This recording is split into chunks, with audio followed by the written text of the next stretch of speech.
ఇటువంటిని గ్రహించి ఈయన పెట్టిన సంక్షేమ పత్రం 5 ఏళ్లలోనూ అన్ని కొట్టుకుపోతారు సార్. ఖచ్చితంగా వచ్చే జగన్ గెలిపించిన జగన్. హలో, ఇది ఈ ఉరకొండ కాన్స్టిట్యూన్సీలో విశ్వాసాన్ని మారిపోయారు విశ్వేశ్వరరెడ్డి.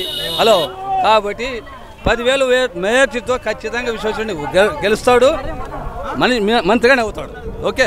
అదే విధంగా చూస్తే ఆల్రెడీ ఒక పక్క జనసేన, ఒక పక్క తెలుగుదేశం పార్టీ, ఒక పక్క కాంగ్రెస్, వైఎస్ షర్మిల అందరూ నిలబడినానికి వీళ్ళ తట్టుకొని గెలిచే అవకాశం ఖచ్చితంగా ఉండే సంక్షేమ పథకాలు దాటికి ఇవన్నీ అవుట్. జనసేన కానీ, టీడీపీ కానీ, ఇంకోటి కానీ అర్థమైందా? ప్రజలు నాటుకొని పోయినాడు జగన్మోహన్ రెడ్డి గారు. అదే విధంగా చూస్తే మొన్న అంటుండే ఆల్రెడీ ఏదైతే ఉందో జగన్ రెడ్డి ఏమి చేయలేకపోయాడు, నేను వస్తున్నాను వైఎస్ రాజశేఖర రెడ్డి రక్తాన్ని నేను వచ్చి అభివృద్ధి చేస్తానని షర్మిల అంటుంది కదా. ఏదేమైనా కుటుంబ కలహాలతో ఏదో ప్రత్యేక మనసులో పెట్టుకుని ఆమె తమ్ముని మీద అన్న మీద చేసి వచ్చింది తప్ప ప్రత్యేకించి ప్రజల్ని ఏదో మంచి చేయాలని చెప్పి రాలే. వైఎస్ఆర్ కుటుంబంలో ఉండే వెలుగు ఎవరంటే జగన్మోహన్ రెడ్డి, షర్మిల కాదు. ఓకే. అంటే ఏదైతే ఉందో ఆల్రెడీ ఆమె కూడా అంటుంది కదా, అభివృద్ధి అనేది ఎలా ఉంది, వైఎస్ రాజశేఖర రెడ్డి బిడ్డను నేను వచ్చేదానికి జగనన్న భవనానికి అన్ని అవుట్ అయిపోతాను.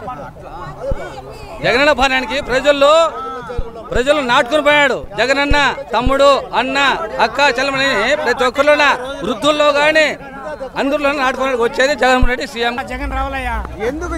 ఎందుకు జగన్ రావాలంటే అప్పుడు ఆ కాలంలో పిల్లలకి ఏమేమి లేదు, ఎవరి ఒక్క రూపాయి, ఒక్క కోడిగుడ్డు కానీ, ఒక్క ముద్ద కానీ పిల్లలకి ఇవ్వడం లే.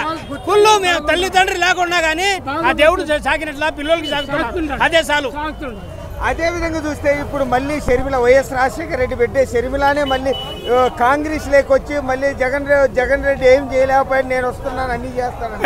2 లక్షలకి మాఫీ చేస్తే ఆయనకే కోటేస్తాం. అదేం కరెక్ట్. జగన్ పోని ఆయనగా 2,000 రూపాయలు 2 లక్షలు ఇస్తే మాకు బాకీ ఉన్నాము బ్యాంకులో, ఆ రుణం మాఫీ చేస్తే కాంగ్రెస్ కి ఇస్తాం.